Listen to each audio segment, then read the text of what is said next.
आज हम एक ऐसी कहानी देखने वाले हैं जो किसी सपने से कम नहीं है। सोचिए, एक लड़का जो कभी घर घर जाकर साबुन बेचता था, आज दुनिया के सबसे कामयाब लोगों के साथ बैठकर बातें कर रहा है। ये कहानी है राज शामानी की। चलिए इस कहानी को एक ऐसे पल से शुरू करते हैं जो लगभग नामुमकिन सा लगता है। जरा सोचिए, एक तरफ राज शामानी और उनके ठीक सामने बैठे हैं बिल गेट्स। और ये कोई तुक्का नहीं था, ये एक सोचा हुआ सपना था। लेकिन ये जो मंजर था ना, इस तक पहुंचने का रास्ता किसी बड़े स्टूडियो से नहीं बल्कि इंदौर की गलियों से होके गुजरा था। एक ऐसा सफर जो मेहनत और मजबूरी से बना था। बिल गेट्स के साथ वो बातचीत वाकई एक यादगार पल था, पर सबसे बड़ा सवाल तो यही है कि राज शामानी एक साबुन बेचने वाले से यहां तक पहुंचे कैसे। तो चलिए चलते हैं कहानी की शुरुआत में, उस दौर में जब बिजनेस का मतलब था घर घर जाकर मेहनत करना, सिर्फ इसलिए ताकि परिवार का गुजारा चल सके। और यहीं से उनके अंदर वो काम करने का जज्बा पैदा हुआ। देखिए, ये कोई शौक नहीं था, ये परिवार के आर्थिक जरूरतों को पूरा करने की एक जिद थी। पर राज सिर्फ अपने पारंपरिक बिजनेस तक ही सीमित नहीं रहने वाले थे। उन्होंने एक ऐसा फैसला लिया जिसने पूरा खेल ही बदल दिया। उन्होंने अपना एक डिजिटल ब्रांड बनाने की ठानी। मतलब सोचिए, अपने परिवार के केमिकल और साबुन के कारोबार को छोड़कर उन्होंने पॉडकास्टिंग, कंटेंट और इन्वेस्टिंग की एक बिल्कुल नई दुनिया में कदम रखा। ये एक बहुत बड़ा रिस्क था, और वो जिस नई दुनिया में जा रहे थे उसे क्रिएटर इकोनॉमी कहते हैं। आसान भाषा में कहें तो ये एक ऐसा सिस्टम है जहां आप खुद एक ब्रांड हैं और आपकी कमाई सीधे आपके चाहने वालों से जुड़ी होती है। तो क्या उनका ये बड़ा दाव काम आया? चलिए अब जरा नंबर्स पे नजर डालते हैं, क्योंकि आंकड़े अपनी कहानी खुद बयां करते हैं और ये कहानी वाकई हैरान करने वाली है। सबसे पहले एक स्पीकर के तौर पर देखिए, उनकी आवाज 200 से भी ज्यादा बड़े बड़े मंचों तक पहुंची, जहां उन्होंने अपनी कहानी से ना जाने कितने लोगों को हिम्मत दी। और ये सफर सिर्फ भारत तक ही नहीं रुका, उनकी बातें 26 अलग अलग देशों में गूंजी। इतना ही नहीं, उन्होंने यूनाइटेड नेशंस जैसे बड़े मंच पर भारत को रिप्रेजेंट भी किया। और जब आप ग्लोबल लेवल पर इतना कुछ करते हैं तो देश में पहचान मिलना तो लाजमी है। इसी का नतीजा था कि फोर्ब्स इंडिया ने उन्हें देश के टॉप 100 डिजिटल स्टार्स में 36वें नंबर पर जगह दी। लेकिन राज सिर्फ एक स्पीकर बनकर नहीं रुके। उन्होंने एक बेस्ट सेलिंग किताब लिखी, भारत का एक टॉप पॉडकास्ट शुरू किया, और अब तो वो दूसरे क्रिएटर्स को भी आगे बढ़ने में मदद कर रहे हैं। तो इतना सब कुछ करने के पीछे की सोच क्या है? उनका मिशन क्या है, खासकर जब वो माइक के पीछे होते हैं? उनका नजरिया बड़ा साफ है। वो कहते हैं कि मेरा काम किसी का पक्ष लेना नहीं है, मेरा काम हर पक्ष को समझना है और उसे लोगों के सामने लाना है, बिना किसी जजमेंट के।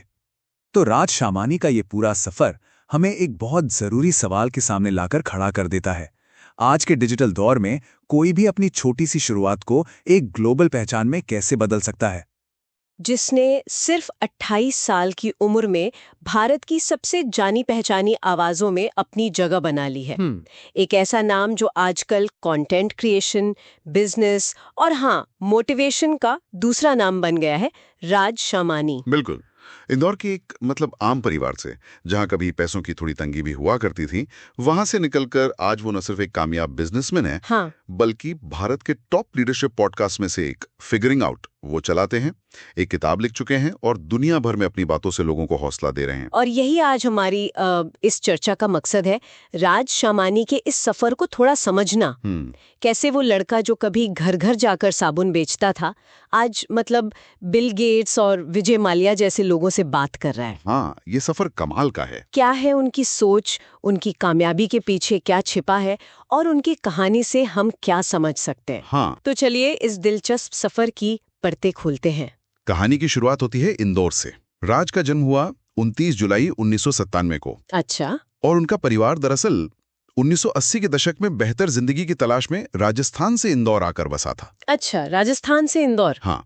और उनकी पढ़ाई लिखाई वो भी इंदौर से ही हुई? स्कूली पढ़ाई तो इंदौर के नेशनल पब्लिक स्कूल से हुई, फिर बीबीए किया Prestige institute of management Indore से, और फिर एमबीए के लिए मुंबई गए एसपी जैन इंस्टीट्यूट। पर लगता है बिजनेस की दुनिया में उनका कदम पढ़ाई पूरी होने से काफी पहले ही पड़ गया था, है ना? सही कहा।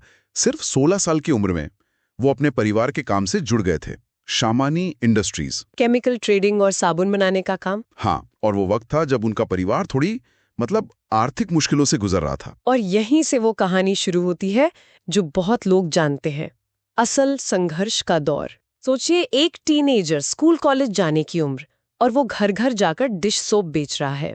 हाँ, ये आसान नहीं था बिल्कुल, लेकिन उन्होंने हिम्मत नहीं हारी।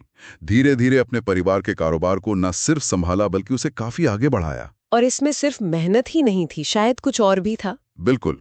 यहाँ एक दिलचस्प बात सामने आती है। उनकी शुरुआती कामयाबी का एक बड़ा राज था भारत के गांवों और छोटे शहरों के बाजार को समझना। अच्छा। उन्होंने पहचाना कि वहां सस्ते और ठीक ठाक क्वालिटी के सामान की बहुत जरूरत है। इस जरूरत को पूरा करने की रणनीति नहीं उन्हें वो शुरुआती पूछ दिया। मतलब इतनी कम उम्र में मार्केट की नब्ज पहचान ली, ये बड़ी बात है। हाँ बिल्कुल। तो ये सिर्फ जी तोड़ मेहनत नहीं थी, बल्कि सही दिशा में लगाई गई मेहनत थी। सही कहा। और फिर इसके बाद उन्होंने अपने इस सफर को, अपने बिजनेस के उतार चढ़ाव और सीख को सोशल मीडिया पर शेयर करना शुरू किया। हाँ, वहीं से शुरुआत हुई। लोगों को उनकी कहानी में मतलब सच्चाई दिखी, जुड़ाव महसूस हुआ और देखते ही देखते उनके काफी फॉलोअर्स बन गए। तो यहीं से उनकी वो दूसरी पहचान बननी शुरू हुई, एक कंटेंट क्रिएटर की। एग्जैक्टली। और इसी पहचान ने उन्हें एक और बड़े मंच की तरफ मोड़ा, पॉडकास्टिंग। हाँ, उनका मशहूर पॉडकास्ट फिगरिंग आउट विद राज शमानी। इस पॉडकास्ट का फोकस क्या है, मतलब क्या चीज इसे खास बनाती है? देखो, फोकस तो है बिजनेस, पर्सनल ग्रोथ और दुनिया के जो कामयाब लीडर्स हैं उनसे सीखना। और ये पॉडकास्ट बहुत जल्दी मतलब भारत के टॉप लीडरशिप पॉडकास्ट में शामिल हो गया। इसमें उन्होंने कुछ बहुत बड़े नाम भी होस्ट किए हैं ना? इंटरव्यूज काफी वायरल हुए। हाँ बिल्कुल। और वही इंटरव्यूज इस पॉडकास्ट को और खास बनाते हैं, मेहमान और उनसे हुई बातचीत। जैसे कि वो बिल गेट्स का इंटरव्यू, वो काफी चर्चा में था। हाँ, वो तो था ही। राज ने खुद बताया कि इंटरव्यू शुरू होने से पहले वो कितने नर्वस थे। मतलब उनके चेहरे पर डर साफ दिख रहा था। अच्छा। लेकिन फिर जैसे ही बात शुरू हुई, उनके अंदर का पॉडकास्टर जाग गया। और वो कहानी भी है ना कि उन्होंने कभी मजाक में अपनी बहन से कहा था कि वो एक दिन बिल गेट्स का इंटरव्यू करेंगे। हाँ, वो बात उन्होंने शेयर की थी। मतलब उनके लिए वो वाकई एक सपना सच होने जैसा था। उस बातचीत के क्या खास बातें निकली? बिल गेट्स के बारे में कुछ नया पता चला? कई अहम बातें थी। जैसे गेट्स ने अपने सबसे बड़े डर के बारे में बताया कि जब उनका दिमाग पहले जैसा तेज काम नहीं करेगा, वो उनके लिए दुखद होगा। उन्होंने लगातार नई चीजें सीखने और किताबें पढ़ने को अपनी कामयाबी का एक जरूरी हिस्सा बताया। और भारत के बारे में क्या कहा उन्होंने? भारत के बारे में उनके विचार बहुत पॉजिटिव थे। उन्होंने यहाँ इनोवेशन और टैलेंट की बहुत तारीफ की। सत्या नडेला, सुंदर पिचाई का जिक्र करते हुए कहा कि भारत भविष्य में एआई और हेल्थ केयर जैसे फील्ड्स में दुनिया के लिए बहुत जरूरी साबित होगा। और वो अपनी दौलत बच्चों को देने वाली बात, वो भी काफी अलग थी। हाँ, कि वो अपनी संपत्ति का सिर्फ 1% से भी कम हिस्सा अपने बच्चों को देंगे। उनका मानना है कि बच्चों को अपनी राह खुद बनानी चाहिए। ये सोच तो काफी अलग है, खासकर हमारे यहाँ के हिसाब से। बिल्कुल। तो ये इंटरव्यू राज की वो गहरी जिज्ञासा दिखाता है, दुनिया के बेहतरीन दिमागों से सीखने की उनकी लगन।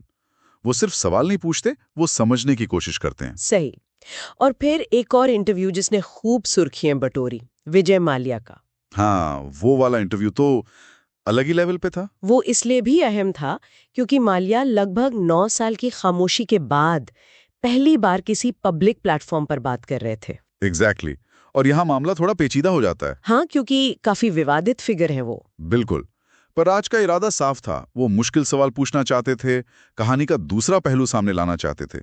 लेकिन जैसा उन्होंने कहा, किसी को हीरो या विलेन बनाए बिना। उन्होंने इंटरव्यू से पहले ही ये साफ कर दिया था, है ना, कि उनका मकसद ना तो महिमा मंडन करना है, न ही किसी गलत काम को सही ठहराना। हाँ, ये एक जिम्मेदार कंटेंट क्रिएटर का नजरिया दिखाता है, जो सिर्फ सनसनी नहीं चाहता, बल्कि गहराई और अलग अलग पक्ष सामने रखने में यकीन रखता है। तो इंटरव्यू में माल्या ने क्या कहा? मुख्य बातें क्या थीं? देखिए, माल्या ने तो वही सब कहा जो वो कहते आए हैं, कि उन्होंने धोखाधड़ी नहीं की, वो लोन चुकाना चाहते थे, उन्हें फंसाया जा रहा है, और अगर निष्पक्ष सुनवाई हो तो वो तैयार हैं। उन्होंने मीडिया और सरकार पर उन्हें विलन की तरह पेश करने का आरोप लगाया। किंगफिशर एयरलाइंस के डूबने की वजह उन्होंने उस वक्त के आर्थिक हालात, सरकारी नीतियों और एफडीआई की इजाजत न मिलने को बताया। आरसीबी खरीदने और भारत छोड़ने पर भी कुछ कहा था शायद। हाँ, आरसीबी खरीदने को एक बिजनेस फैसला बताया और भारत छोड़ने की वजह पहले से तय मीटिंग्स को बताया। ऐसे मामलों में हर पक्ष को सुनना जरूरी तो होता है, भले ही आप सहमत हों या ना हो। बिल्कुल। और राज ने यहाँ पूरी तरह से न्यूट्रल रहने की कोशिश की। उन्होंने साफ कहा कि ये तय करना मेरा काम नहीं है कि कौन सही है या गलत। हाँ, कि उनका काम सवाल पूछना और जवाब दुनिया के सामने रखना था। बस बाकी फैसला लोगों और न्याय व्यवस्था पर छोड़ दिया। तो इन इंटरव्यूज से क्या समझ आता है जाज के पॉडकास्ट के बारे में?